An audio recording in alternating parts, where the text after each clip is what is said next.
All right, yesterday in the first video, or the first couple videos, we worked with angles as far as measuring them with a protractor or actually reading the protractor to determine the angle measure. I gave you a list of words and some of the vocabulary.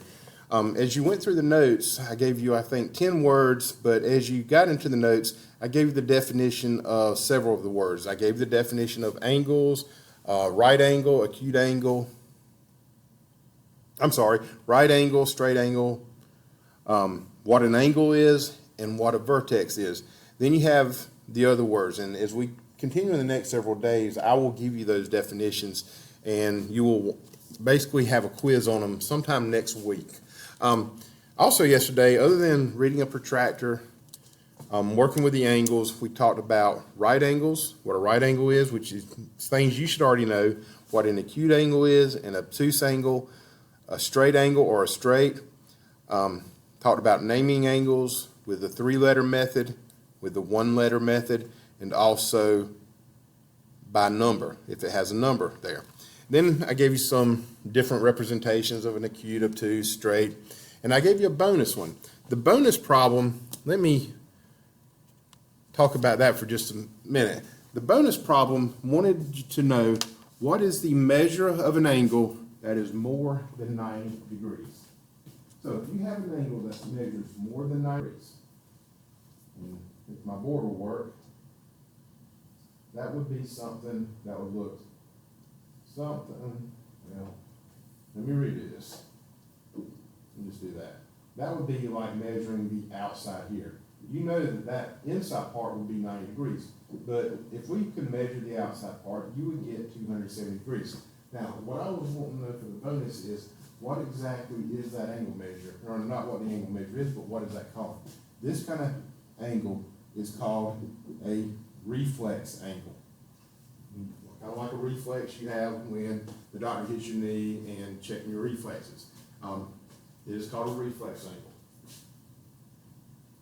All right, to start today, we're going to kind of go a little bit different route, but we're still dealing with angles, but we're going to incorporate some equations into it. So our topic, let me go back to the previous screen, is applying equations to determine angle measure. So if you will copy this down, please. So applying equations to determine angle measure. And then always pause as you need to. Our central question, how do I apply equations to determine the measure of an angle? Okay, so not really using a protractor to determine the measure of an angle, but we're going to use equations to determine the measure of an angle.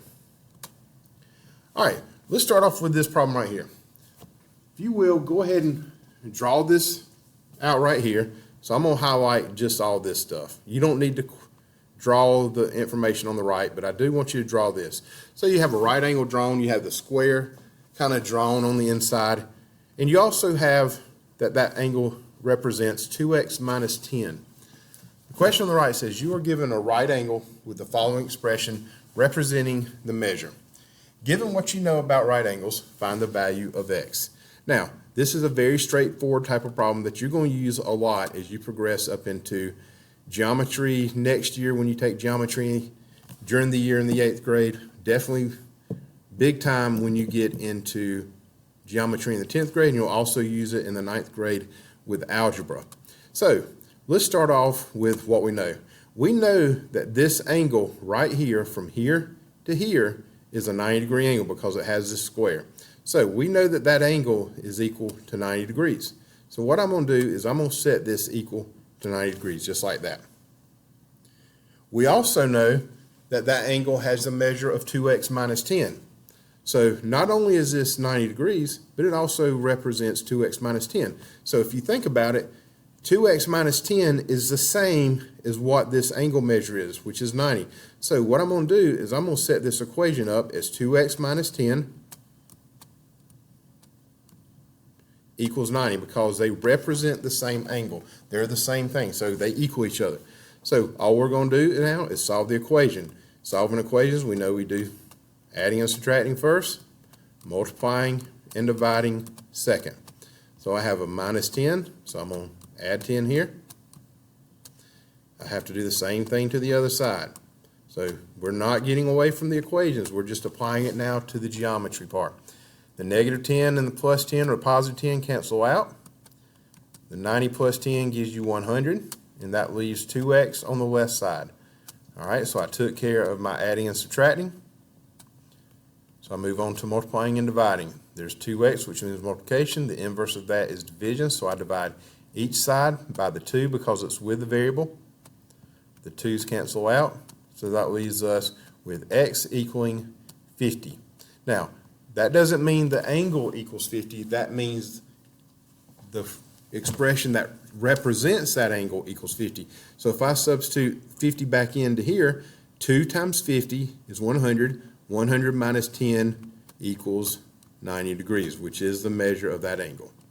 All right?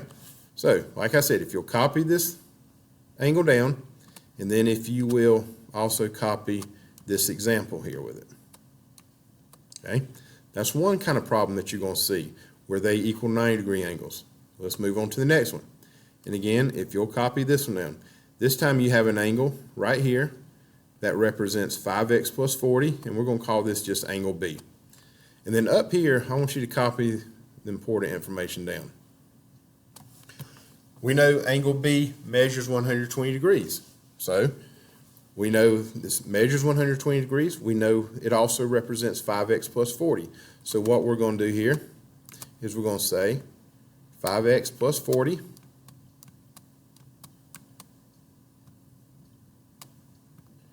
is the same as 120 degrees.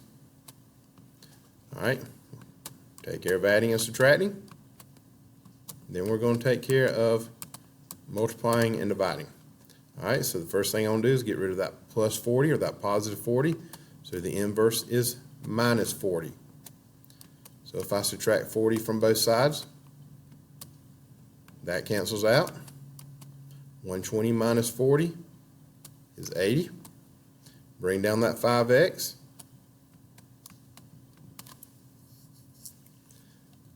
So I've taken care of the addition and subtraction. I'm going to now move on to multiplying and dividing. So what I'm going to do here is I'm going to divide each side by 5.